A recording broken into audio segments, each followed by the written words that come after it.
It's here, it's here, it's here. This is the Haines 2.0 solar oven, solar cooker. And let me get this out. That's the pot. And here, let me get this out of the box. Okay, this is the Haines, I think it's the 2.0.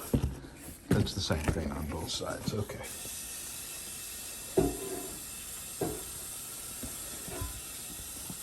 I'm not gonna open this yet. I'm gonna do an assembly video. Let's look at the pot though. Let me get you on the tripod and we'll have a look at this really interesting pot that I think he had designed or designed himself. Let me get you on the tripod here.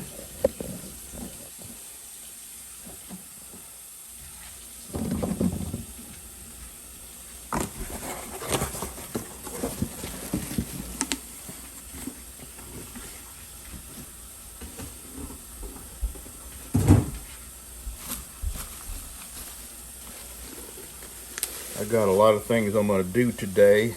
Yeah, isn't that neat? Okay. Oh, that's very nice. Very nice. It's, boy, that is shiny. It's stainless on the inside, black enamel on the outside. Yeah, very cool, huh? And comes with a nice lid. I think... Now, let me tell you now, I reached out to him and asked for one to review, so he's not, he provided it, but he's definitely not buying a review like, you know, some companies, when they give you stuff, they expect a good review in return for your review, and I reached out to him because solar cooking is an interest, and I watched enough other videos on this that I know it's a good working solar cooker. So, and in the solar oven, solar cooker, it will have this thing that raises the pot up off the ground. So I just wanted to basically do an unboxing. I got a lot of other things I'm gonna be doing today, and this is just part of this video. I got carburetors to put on and blades to put on. I gotta finish working on my motorcycle. I got a lot of stuff to do today. And we need that motorcycle running. Yeah, I gotta get that motorcycle running so we can get back on the road. All right, we'll see you down at the shop. You ever experience that? I got so much shit to do that I don't feel like doing any of it. And that's what I'm going through right now. So I'm gonna force my way through this. First, I'm gonna put this bracket on yonder motorcycle. Here's my parts. There's my blue Loctite. Here's this. And then I gotta put blades on one lawnmower, carburetor on another mower. That goes on my wife's bike. And just doesn't seem to end. All right, let me get started. Well, maybe if I have a camera on, I won't cuss. Okay, that's not gonna happen.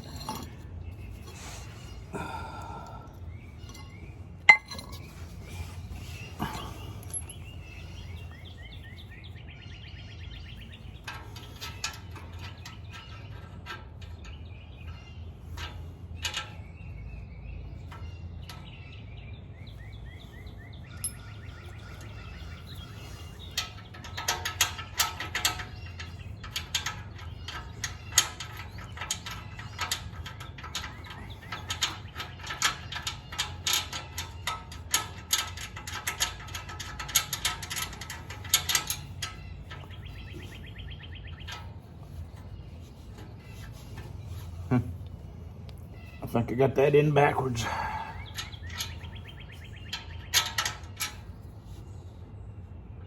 Oh, come on.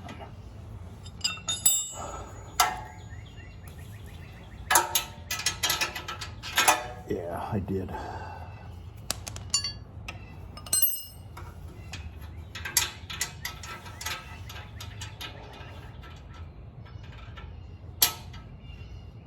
All right, I'm just gonna assume that this is gonna go right together.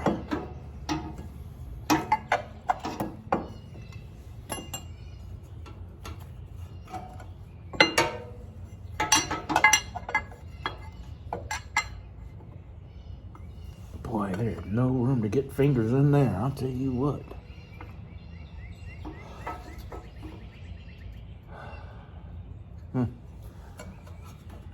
How on earth? Now I know why these fell out. Because you can't get a wrench in there to tighten the frickin' things up. There's no way to get a wrench in there. Wasn't that something? What a ridiculous design that is, huh?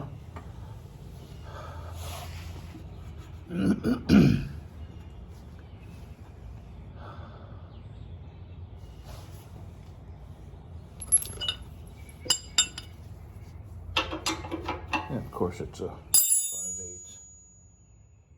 Oh crap.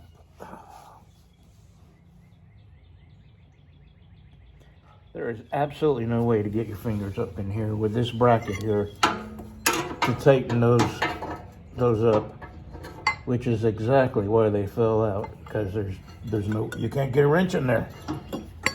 Isn't that something? So now what? Let me think. Here, you see that down there? I'm gonna, right here, and there's another one even further back. There is absolutely no way to get a wrench in there to tighten these two very important bolts up, which is why I am covered in oil under here. Even if you take this shroud off, I put my hand behind here, the webbing between these two, I mean, there's no way to get something back in there to tighten these up. And now I understand why they fell out, because whoever put this on initially gave up trying to tighten them up. So, here's what I'm gonna do. I'm not gonna put this bracket on. I'm gonna get that part back out of there.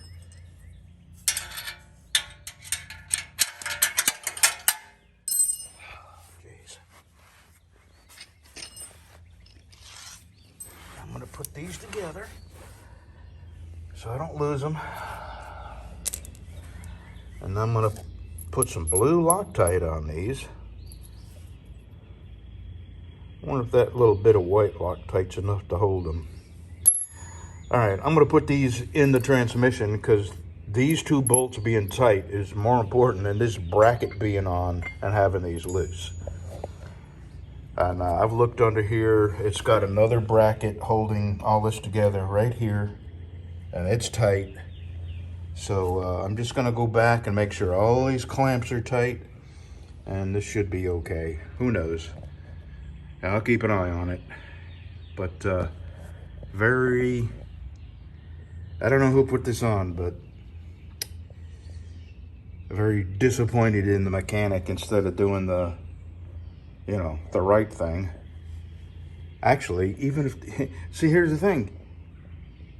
To tighten them up, these are in the way, but you got to have the bracket on and these on to tighten them up. And you see the conundrum? You can't do both. So I'm going to err on the side of, I'd rather replace a head pipe, a cracked head pipe, than I would a transmission with no fluid in it.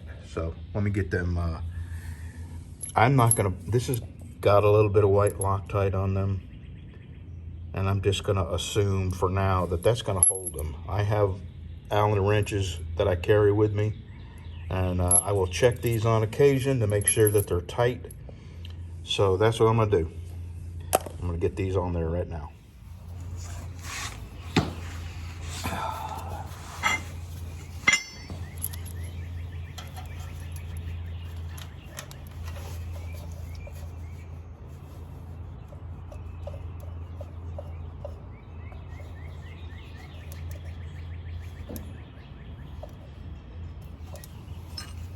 That is so far from being seated that I wonder if maybe a bolt broke off in there, and that's the problem. I can't even get a freaking Allen wrench on there. It's so far out.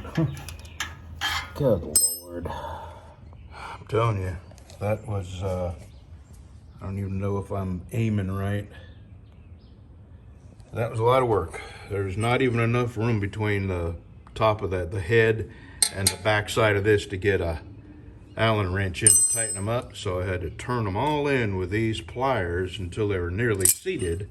And then I just barely had enough room to get this in there to tighten up. And as I was tightening, you could see oil squeezing out around the bottom of the gasket on that bottom side. So God only knows how long this has been leaking. And when you think about it, there's my brakes right here. All this oil has been dripping and blowing back up on my, boy, I tell you. Anyway, now I gotta pull this off. First I gotta Google to see if whether, when you check the transmission oil level, whether you have your bike square level or leaning on the kickstand. So I don't know. I'll have to Google that right now. While I'm doing this, Roger Haines, the owner of the Haines solar cooker company, replied my email. I just wanted to know if the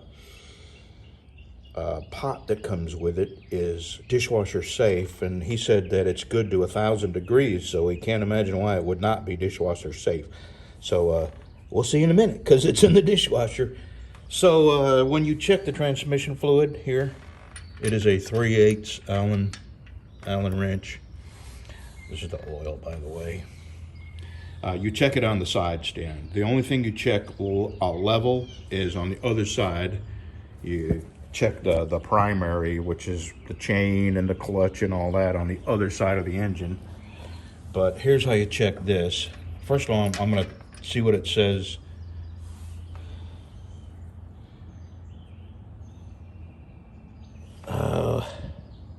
Well, it's saying full right here. There's two lines, add and full, and it's right at the full line. So whatever fluid I've been losing hasn't been a whole lot.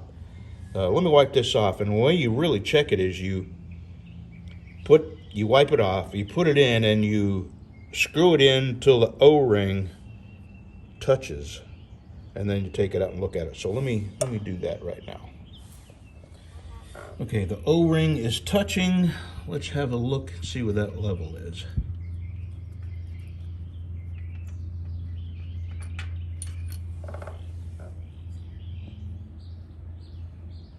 Okay, so it's full. All right, so whatever amount I've been losing is minuscule, but over, the course of 41,000 miles, it has sure added up on the bottom side of this engine here, and chassis and frame and everything else. So all right, you don't want to crank down too hard on that. Okay, so I'm ready to ride. It's not perfect, but I'm gonna live with it. And like I say, I'd rather have no leaks in the transmission, and probably, I don't know for sure that the lack of that bracket is gonna do any damage.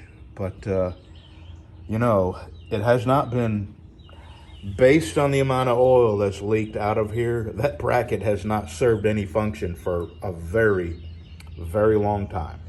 So I'm just not gonna sweat that bracket, and I'll keep an eye on it. So there's one thing sort of solved. Now on to lawnmowers. Actually, my wife has got this. This is an oil tank on the Heritage Softtail. This thing gets hot enough to boil your thighs. And when you come to a stop in the summer, that tank will scorch your freaking legs. Well, they make this thing, this insulated pad that goes underneath your seat, and it hangs over both sides of the oil tank, and it just keeps a little bit of that heat from, just enough difference, I think, to you know, make you really suffer terribly at a stoplight. So let me get this seat off and get that on, and that's project number 2. Well, I hope that's how that goes. No instructions, nothing came with it. This was, I don't know, 30, 40 bucks, something like that. And it's got this heat reflective material on the backside, so it seems like it would do a real good job. Can you believe that they would put that right under your thighs, that oil tank that gets, you know, into the 200-degree range, or maybe even more so on a very hot day. So anyway, oh, let me show you where the primary is, just in case you didn't know. This is called the derby cover here. And when you check your primary fluid, which is back in here, this has to be level. It's on a kickstand now. So you would put it on a jack stand and then pull the derby cover off. And it's supposed to have the clutch, the bottom of the clutch is supposed to be submerged in it because it's a wet clutch. And there's a chain that turns it all in here, and that's supposed to be, you know, have oil in it too. So unless you've got a leak or oil somewhere visible, you know, it's not something you would have to check frequently. And same thing with the transmission oil. That's same place right here. Not same place, but same part of the engine. There's the transmission oil plug. And here is the dipstick for the Heritage Softtail.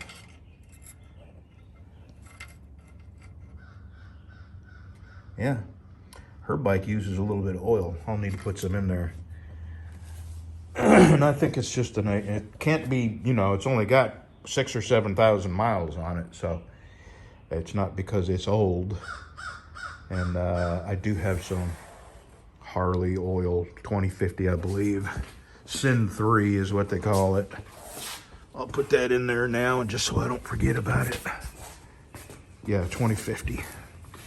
All right, I'm gonna put some oil in there and put the seat back in it. I still don't understand completely how this is supposed to work. If it's turned around this way, I don't see how that's supposed to work. Maybe that's how it goes. But then, you know, you're on top of your exhaust pipe, and I don't know. There's not a speck of, not a picture, nothing. So maybe it goes that way. Anyway, we'll see. I think I'll leave it that way. It seems to cover more of the oil tank, although you'd have to move that to check your oil. And with the seat holding this down, it would be a little hard to do. But if it's wrong, it's just a screw. You take the seat off, turn around, put it on the other way. All right, so let me get the oil in there, and this project's done. I'm probably going to move this bike out, or at least move it way over so I can get the lawnmower in here to work on it. I don't know why I didn't think about that before. I got plenty of room in here now. All right, let's go get lawnmowers. Okay, the simplicity, which was not simple, is done. And now I've got to jack this up, get under there, and this may turn on. Got to get under there and get them blades on. All right, let me get my come along out. I hook up to that little bracket up there and raise it up.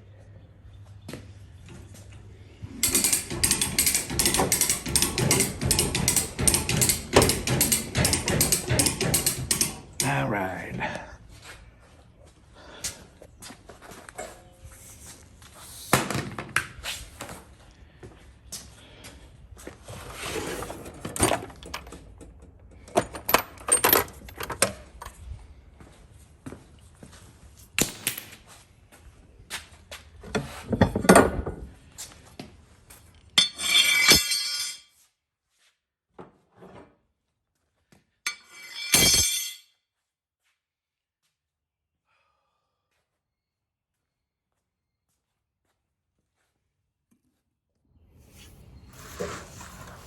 think that's 9/16.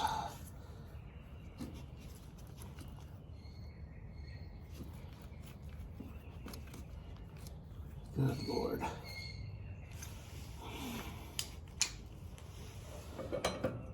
Nope, 5/8.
Go to the other side now.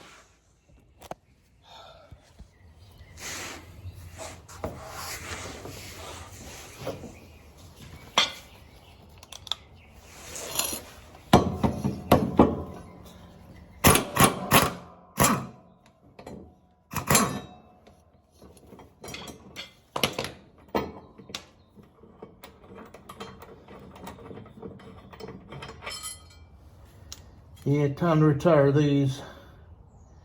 And, you know, I've had a lot of people suggest I make knives out of these lawnmower blades. These lawnmower blades are not good steel for knife making.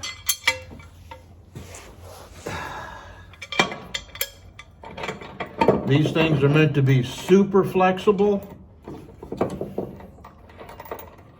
and you cannot harden them since there's no way of knowing exactly what kind of steel is in them.